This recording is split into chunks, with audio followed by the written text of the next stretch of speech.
Yeah, may Tanong. Sa tingin nyo mga boss, bakit maraming Pilipino ang naghihirap? kita ko. Yeah. Kasi tayo mga Pinoy, hindi lang tayo sa chismis magaling, kundi, hindi, ito, in general, madalas ng mga Pinoy mahilig sumabay sa uso. No? Kahit, again, yung pagsabay sa uso, para sa akin, ano yan eh, wala kang sariling utak, wala kang sariling utak. Sasabay ka sa uso dahil gusto mo lang makisabay.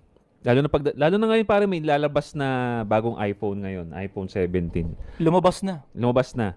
Napakanipis. Ang dami ko na namang nakikitang nagbebentahan ng mga iPhone 16 nila kahit nakalagay doon, sasabihin nila, used just 2 months ago. I bought 2 months ago, 3 months ago. Ibig sabihin, hindi pa sira yun, bagong-bago yun. Bakit ka bibili ng bagong iPhone? Status na lang, pre. Kung titignan mo, pre,